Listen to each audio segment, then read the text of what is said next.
أما بعد فأعوذ بالله من الشيطان الرجيم بسم الله الرحمن الرحيم يا أيها الذين آمنوا كتب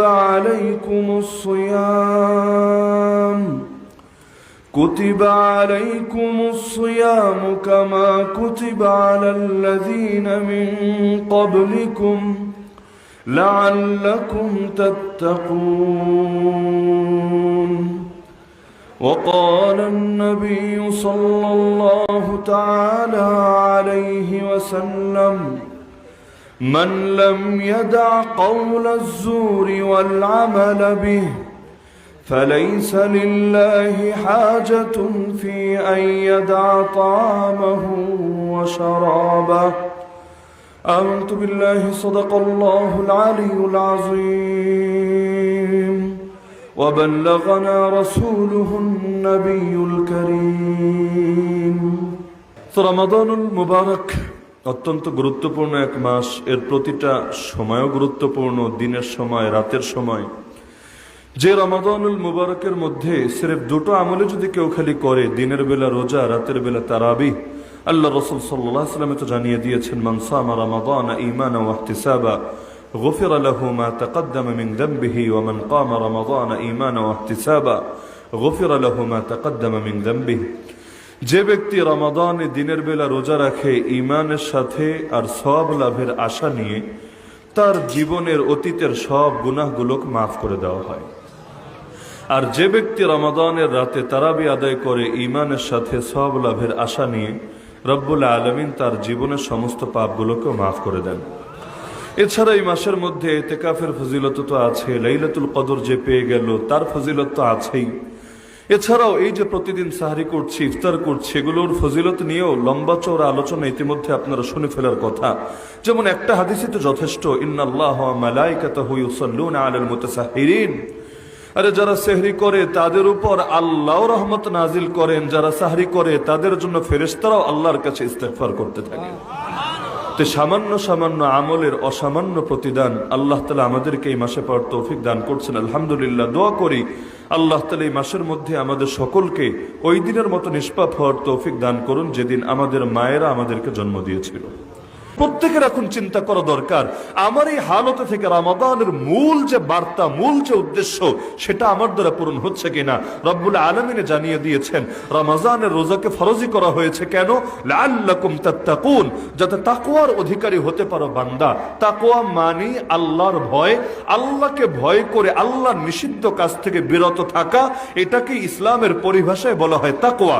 তো রমজানের রোজার এক নম্বর ফায়দা, এক নম্বর টার্গেটই আল্লাহ বলছেন যে রমজানের রোজার দ্বারা বান্দার তাকওয়া অর্জন হবে। টার্গেট যদি পূরণ না হয় তাহলে সেই আমলটাকে কখনোই কামেল বলা যায় না। তাহলে যে রোজা তো ঠিকই রাখলো, তারাবি তো ঠিকই পড়লো, কিন্তু এমন ভাবে রোজা রাখলো, এমন ভাবে তারাবি পড়লো, এর দ্বারা তার ভেতরে কোনো তাকওয়া আসলো না, নিঃসন্দেহে তার এই রোজা কামেল রোজা হয় নাই। আল্লাহ রাসূল স্পষ্ট বলেন, রুব্বা সাইমিন লাইসা মিন সিয়ামিহি ইল্লাল জু। এমন বহু রোজাদার আছে যাদের রোজা থেকে প্রাপ্তি শুধু একটা, সারাদিন ক্ষুধার কষ্ট করেছে। আল্লাহ রাসূল বলেন, মান লাম ইয়াদা কাওলা যুরি ওয়াল আমালা বিহি ফালাইসা লিল্লাহি হাজাতুন ফি আন ইয়াদা তাআমাহু ওয়া শারাবা। যে ব্যক্তি পাপের কথা আর পাপের কাজ ছাড়তে পারে নাই, সারাদিন যে না খেয়ে থাকছে, পানি পান না করে থাকছে, আল্লাহর এর কোনোই প্রয়োজন নাই। এমন দৃশ্য দুনিয়াতে দেখা যায়, ইসরায়েলের আর্মির সদস্য কিন্তু নিজেকে মুসলমান মনে করে, নামাজের সময় আসলে অস্ত্রটা পাশে রেখে ঠিকই নামাজ আদায় করে যায়, নামাজ বিছিয়ে নামাজ শেষ হলে আবার গিয়ে গুলি চালাতে থাকে ফিলিস্তিনের আর এই গাজার মাজলুম মুসলমানদের বুকে। নিজের ব্যাপারে তো ধারণা করে রেখেছে এই নামাজই তাকে এক লাফে পৌঁছে দেবে জান্নাতে, অথচ জানে না যে নিকৃষ্ট কাজ করছে ইসলামকে দমানোর জন্য, মুসলিম উম্মাহকে ধ্বংস করার জন্য এই যে কাফেরদের সহযোগীর ভূমিকা পালন করছে, এর দ্বারা সে তার ঈমানটাকেই বরবাদির শেষ মাথায় পৌঁছে দিয়েছে। তো সুতরাং রমাদানের মূল মেসেজই হবে আল্লাহর ভয় আর তাকওয়া দিলের মধ্যে বসাতে হবে। আমাদের জীবন হবে তাকওয়ার জীবন, জীবনের প্রতিটা ক্ষেত্রে তাকওয়ার পূর্ণ বাস্তবায়ন থাকবে। তাকওয়া মানে শুধু ব্যক্তি জীবনেই আল্লাহর ভয় থাকবে এতটুকু না, বরং আমি যেই সমাজে থাকি, আমি যেই পরিবারে থাকি, আমি যে রাষ্ট্রে থাকি, সবকিছুর মধ্যে তাকওয়ার পরিপূর্ণ ছাপ খুঁজে পাওয়া যাবে। যদি রমাদানুল মুবারক এমন একটা মাস পাওয়া যায় যেই মাস শেষে দেখা যাচ্ছে আমাদের রাজনীতিতেও তাকওয়া, অর্থনীতিতেও তাকওয়া, বিচার আচারেও তাকওয়া, আইন কানুনেও তাকওয়া, সমাজের প্রতিটা স্তরে স্তরে তাকওয়া, ব্যবসা বাণিজ্যেও তাকওয়া, চাকরি বাকরিতেও তাকওয়া, পোশাক আশাকেও তাকওয়া, আমার চেহারায়, আমার মাথার চুলে পর্যন্ত তাকওয়া, আমার কথায়, আমার বার্তায়, আমার আচারে, আমার আচরণে, সবকিছুর মধ্যে তাকওয়া, তাহলে বোঝা যাবে এই মাসের পরিপূর্ণ হক মুসলমান আদায় করতে সক্ষম হয়েছে। কিন্তু বর্তমান সময়ে সবচেয়ে বেশি যেই জিনিস থেকে আমাদেরকে দূরে রাখা হয় সেই জিনিসের নামই হলো তাকওয়া। এমনকি তাকওয়ার আলোচনা আসলেও স্বাভাবিকভাবে মনে করা হয় তাকওয়া মানে কিছু আল্লাহর জিকির আজকার করব, কিছু নফলের পাবন্দি করব, ব্যক্তি জীবন ইসলামের কিছু বিধিবিধান মানব, ব্যাস আমি তো কামেল মুত্তাকি বান্দা হয়ে গেলাম, রাজনীতিতে তাকওয়া লাগবে না। এখন যদি একটা দেশ হয় যেই দেশের অধিকাংশ মানুষ নিজেদেরকে মুসলমান বলে দাবি করে, কিন্তু সেই দেশে আল্লাহর আইনের পরিবর্তে মানুষের আইন কার্যকর থাকে, কোন মুখে তারা দাবি করবে আমরা তাকওয়ার উপর উঠতে সক্ষম হয়েছি? কারণ ইবাদত করতে হবে একমাত্র কার? লা ইলাহা ইল্লাল্লাহর মূল কথা তো এটাই, জমিনের মধ্যে ইবাদতের উপযুক্ত একজনই, নাম তার আল্লাহ। তা আল্লাহর ইবাদত কোথায় হবে? শুধু মসজিদে, শুধু মাদ্রাসায়, শুধু মাহফিলে, শুধু খানকায়? আরে আল্লাহকে যারা মাবুদ মানে জীবনের সব ক্ষেত্রে একমাত্র আল্লাহর বিধানকেই তারা মান্য করে, একমাত্র আল্লাহর আনুগত্যকেই তারা বরণ করে। মসজিদে আসলেও বলে আল্লাহ আমার মাবুদ, মাদ্রাসায় আসলেও বলে আল্লাহ আমার মাবুদ, রাজনীতি করতে গেলেও বলে আল্লাহ আমার মাবুদ, বিচারাচার করতে গেলেও বলে আল্লাহ আমার মাবুদ। সব ক্ষেত্রে আল্লাহ থেকে সবার উপরে। এজন্যই তো আমরা জীবনে সবচাইতে বেশি বলি যে বাক্য, সেই বাক্যই হলো আল্লাহু আকবার। আল্লাহ সবচাইতে বড়, আল্লাহ সবকিছুর উপরে।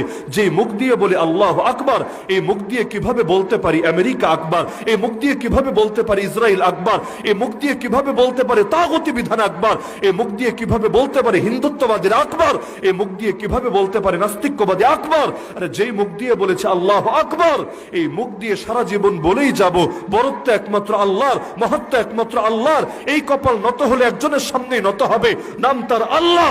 আল্লাহ ছাড়া বাকি যারা আছে ওরা আমার কল্যাণকে আমার দেহ থেকে আলাদা করতে পারবে, কিন্তু আমার কপালকে কখনো নুয়াতে পারবে না ওদের সামনে।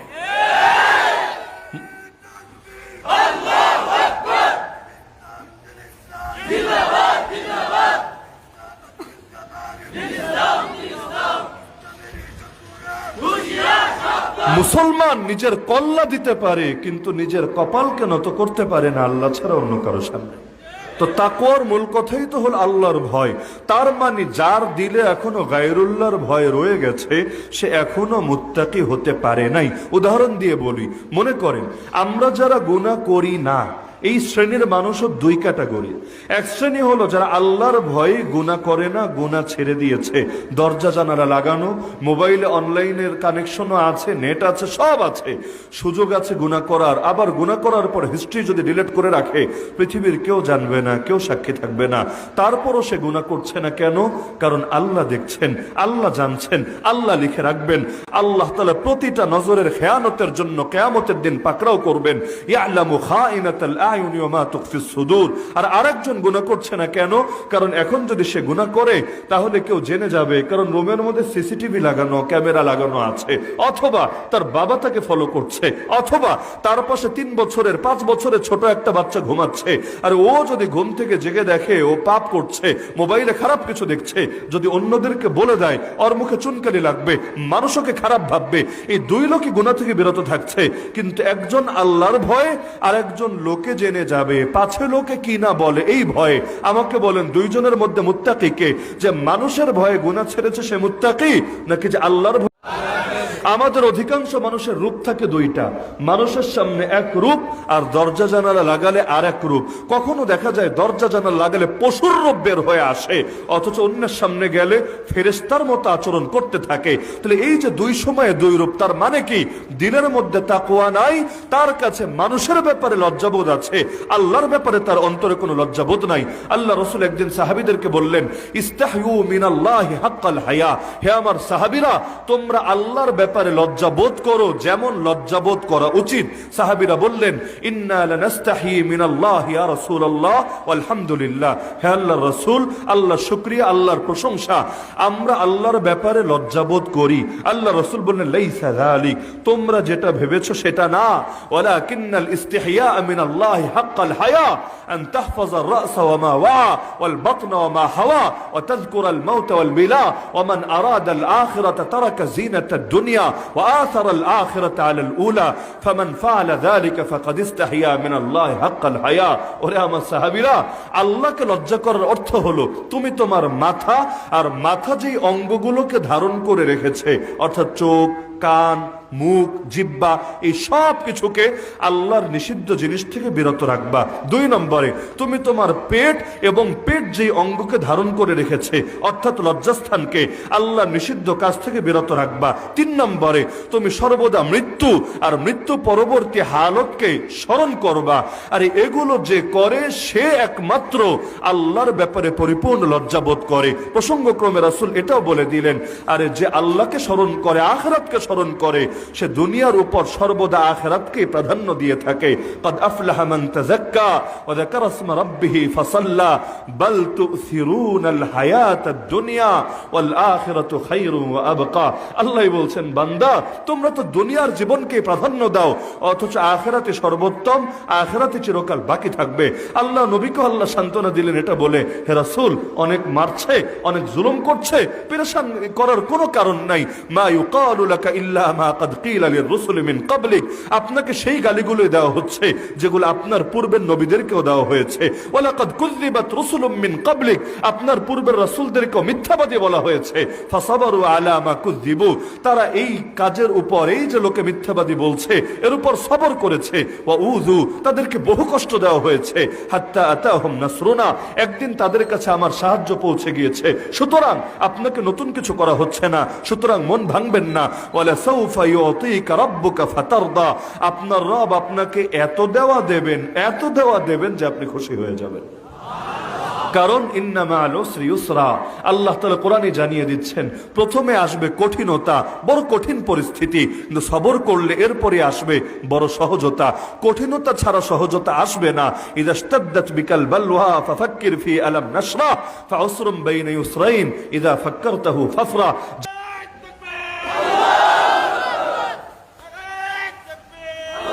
উদাহরণস্বরূপ আল্লাহ তাআলা জিহাদকে ইসলামের বিধানের অন্তর্ভুক্ত করেছেন। জিহাদকে এমন এক ফরজ বিধান বানিয়েছেন যেটা কখনো ফরজের নিচে নামে না, হয়তো ফরজে আইন না হলে ফরজে কিফায়া। আলেম ওলামাদের থেকে তাহকিক করে নেন যে জিহাদের 2টা হালত, হয়তো ফরজে কিফায়া সাধারণ অবস্থায় অথবা ফরজে আইন বিশেষ অবস্থায়, এর নিচে কখনো নামে না। এখন কেউ যদি এসে বলে না না জিহাদ হারাম, এই আওয়াজ প্রথম তুলেছিল গোলাম আহমদ কাদিয়ানী। এই গোলামের বাচ্চা গোলামকে এই যে নবী হিসেবে দাঁড় করিয়েছে, এর আগে তাকে ঈসা হিসেবে দাঁড় করিয়েছে, তার আগে মাহদি হিসেবে দাঁড় করিয়েছে। और ঈসা হো মূল না, মাহদি হো মূল না, নবী হো মূল না, মূল হলো জিহাদের বিরুদ্ধে ফতোয়াবাজি করা। তো জিহাদকে আল্লাহ করেছেন হালাল। এখন এক গোলাম না হাজার হাজার গোলামের বাচ্চা গোলাম দাঁড়িয়ে যদি বলে জিহাদ হলো হারাম, অথচ আল্লাহ বলেছেন খালি হালাল না বরং ফরজ, কুতিবা আলাইকুমুল কিতালু ওয়া হুয়া কুরহুল লাকুম, আপনি কারটা মানবেন, আল্লাহরটা নাকি মানুষেরটা? আল্লাহ যা বলেন সেটাই চূড়ান্ত, আল্লাহর কথার উপর কোনো কথা চলে না।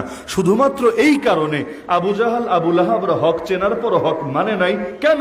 কারণ যদি তারা রাসূলের নামে কালেমা পড়েই ফেলে তাহলে সার্বভৌমত্ব আর তাদের হাতে থাকবে না, তাদের আর ক্ষমতা নেতাগিরি চলবে না। আল্লাহ যদি বলেন চোরের সাজা হাত কাটা, ব্যাস হাত কেটে দেওয়া হবে। আবু জাহাল যদি বলে না 6 মাসের জেল, 1 বছরের জেল, আবু জাহালের কথাকে 2 পয়সাও দাম দেওয়া হবে না। কারণ আল্লাহর বিধান আসার পরে দুনিয়ার কারো বিধানকে 1 পয়সা দামও দেওয়া যায় না। তাহলে তাকওয়া জীবনের সব ক্ষেত্রে তো থাকা লাগবে। আল্লাহর ভয় যদি থাকে, এই যে বাংলাদেশে এত দুর্নীতি, এত নৈরাজ্য, এত বিশৃঙ্খলা, যতই আইন করেন, যতই পুলিশ বাহিনীর সদস্য বাড়ান, যতই মামলা করেন, আরে এভাবে কখনোই সমাধান হয় না। আরে অপরাধীর অপরাধকে দমন করতে চাইলেও মূল উসুল হলো তাকওয়া, আল্লাহর ভয় ঢোকা মানুষের দিলে। শুধু পুলিশ বাহিনী দিয়ে কোনো দেশের মধ্যেই আইন শৃঙ্খলা নিয়ন্ত্রণ করা যায় না, বরং আল্লাহ রাসূল বলেছেন কিয়ামতের একটা আলামত হলো পুলিশ বেড়ে যাবে। আমি বলি নাই, আল্লাহ রাসূল বলেছেন কিয়ামতের একটা আলামত হলো কি বাড়বে? কি বাড়বে? পুলিশ বাড়বে। কেন? পুলিশ বাড়ানো লাগে কখন? দেশে অপরাধ কমলে না অপরাধ বাড়লে? অপরাধ এত বাড়া বেড়েছে যে কয়জন আছে এদেরকে দিয়ে নিয়ন্ত্রণ করা যাচ্ছে না, তখনই তো পুলিশ বাড়ানো লাগে। তো অপরাধ বাড়বে কেন? দিলে আল্লাহর ভয় থাকার কারণে। সবার দিলে আল্লাহর ভয়, এই কারণে অপরাধ বাড়বে। এই রমাদান যেই মাস আল্লাহ দিয়েছিলেন তার ভয় হাসিলের জন্য। আরে আমাদের দেশের বড় বড় ব্যবসায়ীরা যদি অন্তত এই মাসে আল্লাহর ভয়ের কথা চিন্তা করত, 20 টাকার মাল 18 টাকায় বেচত, 20 টাকার মাল 40 টাকায় নিয়ে পৌঁছতো না। কৃত্রিম ভাবে সিন্ডিকেট করে করে প্রতিটা বছর রোজা আসলে যেন মানুষকে তারা গরু মনে করে, গরু যেভাবে গরু জবাই করে এভাবে এই রোজাদারদেরকে জবাই করতে শুরু করে। আর রমাদানের শেষ দশক আসলে, ঈদ যখন আসতে যাবে, রাতারাতি রাতারাতি রাতারাতি সব জিনিসের দাম 3 গুণ 4 গুণে গিয়ে পৌঁছাবে। এই যে জুলুমের, এগুলোর শেষ কোথায়? প্রতিটা বছর এই যে সমস্ত ব্যবসায়ীরা, ছোট ব্যবসায়ীরা তো আর এগুলো করে না, আর এগুলো করলে এর দ্বারা পুরো বাজারও প্রভাবিত হয় না। এই যে বড় বড় ব্যবসায়ী আর অনেক ক্ষমতাধররা এই যে রোজাদারদের উপর জুলুম করে, এটা কি আল্লাহর ভয়ের নিদর্শন নাকি আল্লাহর ভয় না থাকার নিদর্শন? আরে কোথায় তাকওয়াগিরি দেখান? মসজিদে এসে নামাজ পড়লেই তাকওয়া হয়, মাদ্রাসায় এসে শুধু কিছুক্ষণ হুজুরের সামনে বসে থাকলেই তাকওয়া হয়। আর এই রমাদানুল মুবারক জুলুম করবেন মানুষের উপর আর দাবি করবেন না সেজদা দিয়ে কপালে দাগ ফেলেছি, বড় তাকওয়াবান হয়েছি, মরতে দেরি, জান্নাতে যেতে দেরি না। এত বড় খুশফাহমিতে থাকা আপনার মতো অপরাধীর জন্য উচিত না। সুতরাং তাকওয়া মানে তো জীবনের সব ক্ষেত্রে আমার মধ্যে সেই রাসূলের রং, সাহাবীদের রং আমার ভেতরে থাকবে। কথাগুলো যদিও কারো কারো মনে পীড়া দিতে পারে, কারণ আমাদের কথা শুনলেও অনেকের কাছে নাকি এমন ফিল হয় যে তার অন্তরে গিয়ে তীর ঢুকছে। আমরা তীর মারি না, মারতে পারিও না, কিন্তু কথাই যদি আপনার ভেতরে তীরের মতো আঘাত হানে, আমাদের উপর ক্ষেপে লাভ নাই ভাই। নিজেকে আগে সহি করেন, দেখবেন কথাগুলো তীরের মতো লাগবে না, মধুর মতোই লাগবে ইনশাআল্লাহ। চুরি নিয়ে কথা বললে যদি কেউ খেপে যায়, বুঝতে হবে ডাল মে কুছ কালা তো জরুর হ্যায়। জুলুম নিয়ে কথা বললে যদি কেউ তেরে আসে, বুঝতে হবে ডাল মে কুছ কালা তো জরুর হ্যায়। সুতরাং আমাদের বদনাম করে লাভ নেই, নিজের ইসলাহ করেন, আর কোনো কথা নিয়ে আপত্তি জাগবে না ইনশাআল্লাহ। বাংলাদেশে বসে পর্দা করলে তসলিমা নাসরিনের ওপারে বসে যেমন গায়ে অ্যালার্জি ওঠে, বোরকা পড়লো এই দেশের মেয়েরা, গরমকালে তাদের গরম লাগলো না, গরম লাগলো ওপারের নারীবাদীদের। একই রকম হালত হয়েছে। গরু খাচ্ছে এই দেশের মুসলমানরা, আর আগুন জ্বলছে ওই দেশের হিন্দুত্ববাদীদের কলিজার বুকে।